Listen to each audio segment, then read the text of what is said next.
Hi, welcome to Pennsylvania Newsmakers, and as always, thanks for watching. Well, we're going to have a little pro-con on what else but school choice, this never-ending attempt to establish vouchers in the state, and then Gene Barr from the Pennsylvania Chamber is in the House. There are a couple of breaking developments that is a big concern to the business community. Pennsylvania politics and government, in depth and in detail, and guess what? It all starts right now. This is Pennsylvania Newsmakers, a fast-paced, unrehearsed weekly discussion with and about the leaders who shape your world. And now, here's your host, Terry Madonna. Hi, welcome back to the program. Well, we're going to have a little counterpoint. I would say fair and balanced, but I think another network has acquired fair and balanced. How about two very bright guys that have a differing position on one of the big issues of the day? Joining me is Joe Bard. He's the Executive Director of the Pennsylvania Association of Rural and Small Schools, and Otto Banks. He's the Executive Director of the REACH Alliance. Is it an alliance? Is that right? It's Alliance and Foundation. Oh, we got to get that in. Yes, and Foundation. All right, guys, thanks for coming in. All right, here's what I want to start with. I'll start with you, Otto, because you want the legislature to do something, and then I'll go to Joe. I want you to give me 2 or 3 reasons why school choice, giving the parents, if you will, in a sense, tuition money or money to go to either a private or a public school outside of their own district. It's been debated in this state for at least 20 years. Joe Bard used to work in the Department of Education. He'll correct me, I'm sure, on that. All right, give me a couple of reasons why. Well, first and foremost, of course, we believe in terms of what school choice actually is. School choice is empowering parents, giving them the opportunity to send their child to the school that best meets and fits their individual needs. One of the reasons that we believe that school choice is essential, because here in the Commonwealth of Pennsylvania, you're relegated to a school simply based on your zip code. So we found that many children that come from lower socioeconomic stratifications are essentially forced to attend a failing school within their district. So that's first and foremost. We believe that a quality education is the cornerstone of not only our community, but our society, which is essential for a person to be successful. Second reason is because Pennsylvania spends at least $27 billion a year on public education. As a taxpayer, many of us have not received a return on our investment. This discussion is not about public versus private. It's about equity. It's about ensuring that you, and this gentleman here as well as myself, get a return on our investment to ensure that our money is being spent wisely. You know, Philadelphia alone, City of Philadelphia has a $3 billion annual operating budget for the public school system. Just a quarter of that will bail out the city of Harrisburg from its current fiscal We'll get Linda Thompson on the phone. Let her. All right, Joe, what's the problem you have with it? In 3 words, cost, because it is an additional cost and nobody's adding money to the school district basic ed appropriation, whatever it costs, and the higher tag would be in the out years, at least in the legislation we've seen proposed so far. Second, accountability. If public money is being spent in private or non-public schools, there should be, I feel must be, the same accountability as there is for public schools. And let me interrupt you. In the current proposal, there would be no accountability in the way that you would like to see. Is that the point? Yeah, there's no legislation currently before the General Assembly, but in the last that was, there is not sufficient in any way for the amount of public money that would be spent. My third word, constitutionality. By my reckoning and those that I work with on this issue, we figure there are 3 direct violations of Article 3 of the Constitution in that legislation. Okay, all right. Let's sort of go through these and Otto, one of the that Joe has brought up, and I've heard it before, is this accountability issue that give money to the parents and they'll take it, and if they're in do you think there is sufficient accountability in the system now? Absolutely. If he's referring to Senate Bill 1, which passed by majority in the Senate and it should be under consideration in the House, there was language in there that would require private schools that would receive a voucher student to submit to a nationally normed test. For example, public schools use the PSSA. Right. PSSA is one of the tests that the private schools could utilize, but there's also other tests. Yeah. There's California, there's Iowa, there's. So you're suggesting that there could be built into the system a series of tests for people who are on vouchers that would what? If they don't do well in the test, the money gets cut off? No, absolutely not. If we actually went along that line in terms of logic, we could look at our failing public schools. Out of the 143 that have been identified, we don't close those schools down because those children aren't doing well.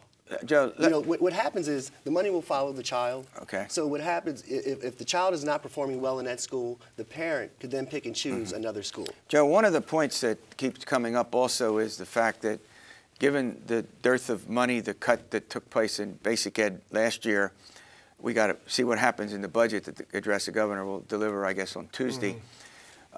What's your concern about the fiscal side of it? Is that money ought to be going to school districts or taking it away, leaving the school districts with less money? Is that one of the more serious problems? I believe in properly funded public schools, which we do not have. We rank toward the bottom in terms of funding level of our public schools in the country. And until we have adequately funded those, I can't even really countenance a discussion of how we would properly fund private and non-public schools. And I don't believe that I'm alone in that. I do not think we are going to see vouchers anytime in the near future as long as this state is in the financial condition it is in. Yeah, I want to get to that. We're going to run to a break. When we come back, I want to talk about the bill that they're considering in the House that is a very scaled-down version that we'll get into. We're going to run to a break, and we'll continue our discussion about school choice after we pay some bills talking about money. This broadcast of Pennsylvania Newsmakers is presented by the Pennsylvania Chamber of Business and Industry, the statewide voice of business, and by the Pennsylvania Cyber Charter School, bringing educational innovation and freedom to the children of Pennsylvania.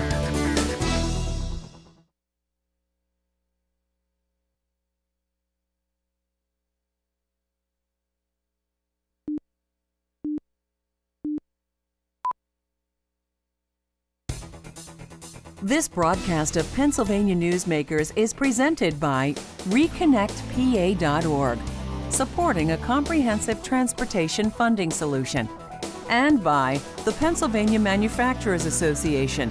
Business in Pennsylvania is our business. Hi, welcome back to the program with Joe Barr and Otto Banks. We're discussing vouchers. They have different views on it. Otto, let's start with this. Currently, there's a new proposal in the legislature that would limit the number of folks who would be eligible for vouchers, and then actually require the legislature, it'd be almost like a pilot program, to re-up it, to say yes or no, we're going to keep it in a few years. Is that acceptable to you? Absolutely. I believe that anytime we can help a child that's stuck in a failing school, that needs an opportunity, we should. I mean, if we can extend the lifeline, we should. When you look at the cost of the particular program itself, it's somewhat minimal when you look at the overall educational spending. In the city of Harrisburg, per pupil spending is roughly $17,000 per child. To send that same child to Bishop McDevitt's only $6,000, and that's only the state contribution or the state subsidy that will follow that child to that failing school. One of the problems, Joe, over the years is that there have been so many mandates, piled onto public schools that the costs that are driven by the mandates that the state government puts on school districts has to in part account for, the costliness of education in some schools. Am I right or wrong about that? You are right, and that's one of the reasons that I am continually amazed that anybody in private or parochial education would willingly ask for the state's involvement in their enterprise. Do you think, you raised a great point. Do you think if Otto has his way and school choice were to come, do you think that would lead, if they're going to private schools, more oversight and direction by state government over private schools? I'm asking for it right now. I'm saying there is not accountability. That accountability would require state oversight. Yeah. So yes, directly. This is what Roger Williams fought to establish in Rhode Island, and I am not sure. you know, he did it because he was a church person and did not want the state involved in his church. Now we've got kind of the opposite. All right, now go ahead, finish your thought. No, one point, and it was Otto's first point, and I need to rebut it, and that is the idea of the choice being the parents, because in the legislation as proposed so far, the choice is the schools. The private or the parochial schools, or in many cases, the public schools, because it is not guaranteed that a parent who wants their child to have a voucher So unlike a can public school that has to take a kid, let's say, the private schools would not. You wanted to jump in. That's not necessarily true, because there are many public schools, for example, magnet schools, that also have admission requirements and criteria as well. So they're not forced to take many of these students. And with regard to the cost, that is, or the hardship that may come to the public schools. You know, in Milwaukee, that is one of the longest standing voucher programs. Milwaukee, the state saved over $37 million in fiscal year 09. They saved 47 in 10 and 52 million in 11 just by enacting a voucher program. So we're looking at not only a savings, but we're also looking at a way, again, to empower families and to empower children and to stabilize our local communities through education. Joe, as we draw an end to our time together, let me ask you this question. You said that you thought that a voucher bill would not pass. I'm going to ask you both the same question. What's your sense about the hybrid that's out there, or the modified version? Do you think a pilot program would be more enticing? I don't think it's the virtue or the failings of the legislation. I think it is the financial situation of the state more than anything else. That will stop it from being passed. There will continue to be X number of legislators, particularly members of the House, and many from rural areas, who will not vote for a voucher bill as long as it has financial implications for the state, and as long as public education is being underfunded. Yeah. Same. What's your sense about? I think the current economic climate is one that will create the need for vouchers. You know, as a result, many schools are forced to consolidate as a result of lack of resources. I believe that, you know, the legislature will look at this issue more closely, and I think many of our representatives will feel more confident in if there is a sunset provision placed within the language of the voucher bill. And I think that many school districts would welcome the opportunity to compete. All right, I'm going to put you both on the spot. The governor will make his address on Tuesday, the budget address. I'm going to ask both of you. I'll start with you, with Otto. Do you foresee the same kind of draconian recommendation for cuts that we saw?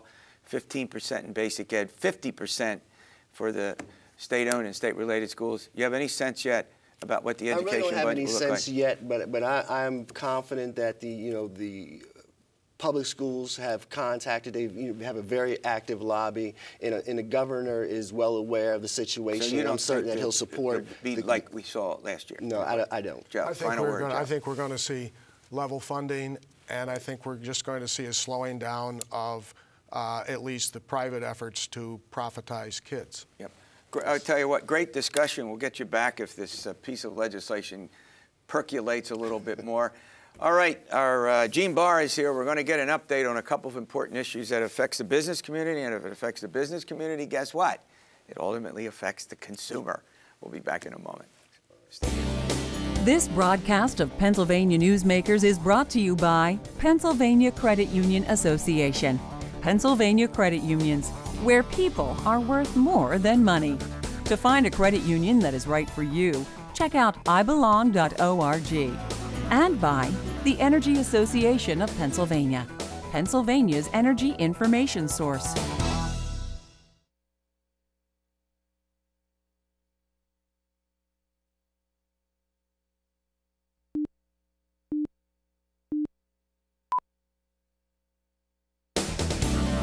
This broadcast of Pennsylvania Newsmakers is presented by the State System of Higher Education.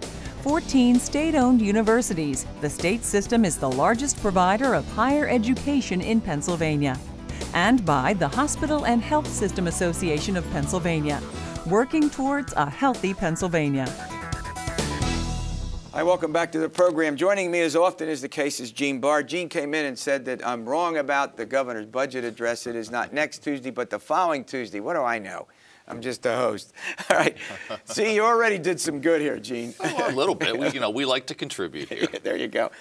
All right, let's talk a little bit about some activity on this so-called Delaware loophole. I'm not supposed to say that. Not supposed to use that word. So what is it that's at issue here that folks in our state ought to care about? Well, first, there's a couple things.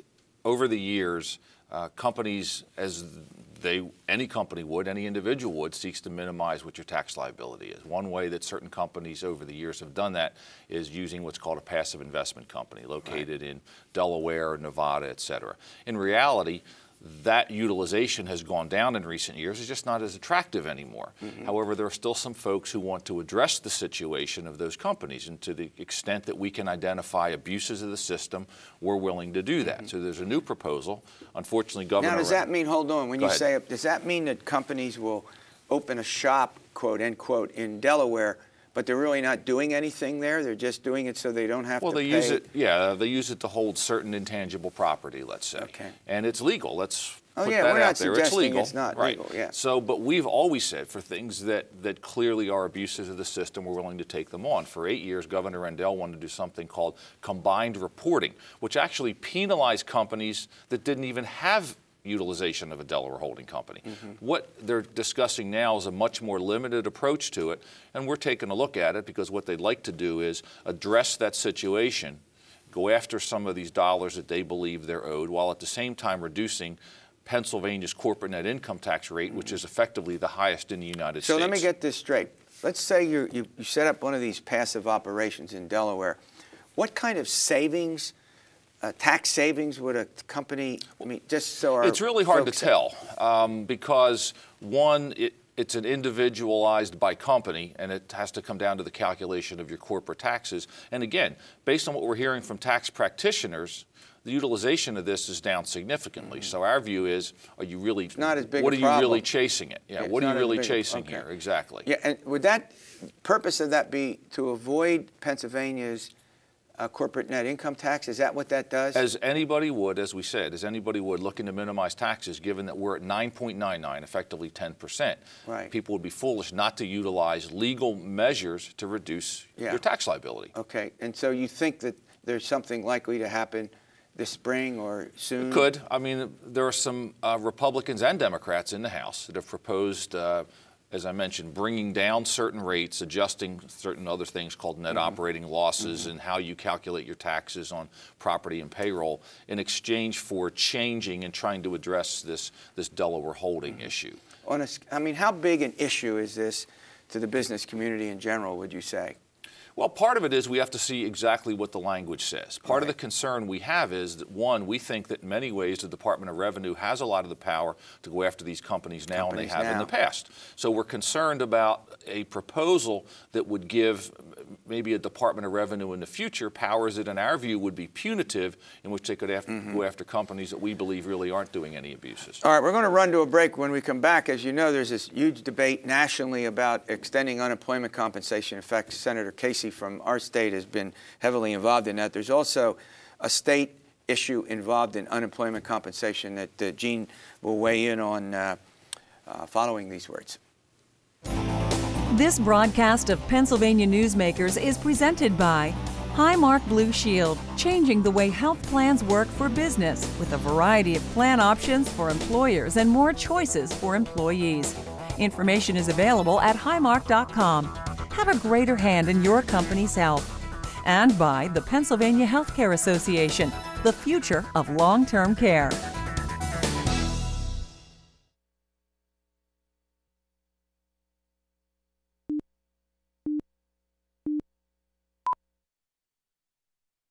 Hi, welcome back. We're talking with Gene Barr. Okay, we're going to continue this business analysis of things that are important to Pennsylvanians. And we've got this national debate going on, and then we have also the state involvement in unemployment. Ferret that out for us.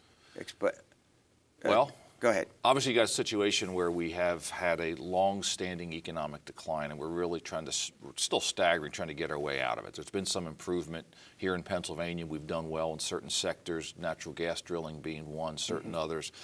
But part of that is that we still have nationwide an unemployment problem. The length of that unemployment problem has created a few different things. One, we now have about a $4 billion debt here in Pennsylvania. Yeah. We owe the Fed. We owe the federal government. That's what I thought. Because right now, people can get up to 99 weeks of unemployment comp. The first 26 is paid by the state UC Trust Fund. The rest of that's paid out of the federal trust fund. But of course, employers fund both of those funds. Sure, money, that's right, out of exactly. payroll, yeah. So we got 26 weeks. They've extended it up to 99 now. So now there's another debate here to keep that 99, to renew that extra extension up to 99 weeks. Of course, those things cost money. Our view is we ought to look at the unemployment situation comprehensively. That is, what else do we need to do to revise what we would call certain abuses in the system? Mm-hmm. Okay, so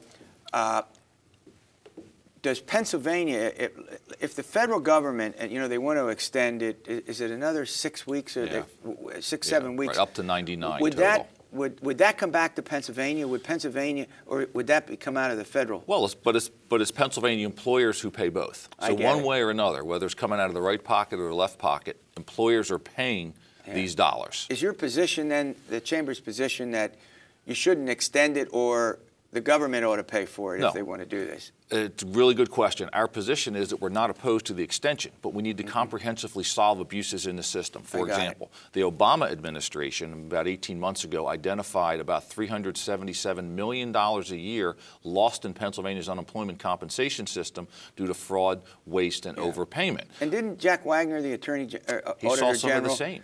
I'm sorry? He saw some of the same. He admitted that that's true. You have situations where in Pennsylvania you can collect a severance as well as unemployment comp, which led to the situation, as you know, in the city of Philadelphia, where they gave a $750,000 severance package to the departing superintendent, and then she went out and collected unemployment comp. That's not right. We have people who voluntarily leave their jobs or perhaps commit some kind of willful misconduct. They get unemployment comp. We need to resolve these issues as we move forward, because it's not fair to people who truly deserve it. Yeah, so your point is the people who truly deserve it ought to get it. But, well, that's like this discussion we've had over the years about Medicaid fraud, which we know is extensive and costing billions of dollars. Sometimes it's so difficult to root it out. It almost costs you more to root it out. Well, sometimes it does, but we have to go after that. I mean, we have to go after the system because Pennsylvania pays more money for unemployment comp benefits than any state except California, and we don't have the second worst unemployment rate. So we know there are abuses in there. The Obama administration even has actually validated that. You mentioned the Auditor General has done something comparable. Our view is let's address the situation comprehensively so that the unemployment comp safety net is there for everybody who truly deserves it. All right, well, look, I want to thank you coming in for this update. We'll have to get the all-star panel hopping. We'll wait till the governor comes back and they're doing the budget. Hey, thanks for watching this edition of Pennsylvania Newsmakers, and as always, stay well.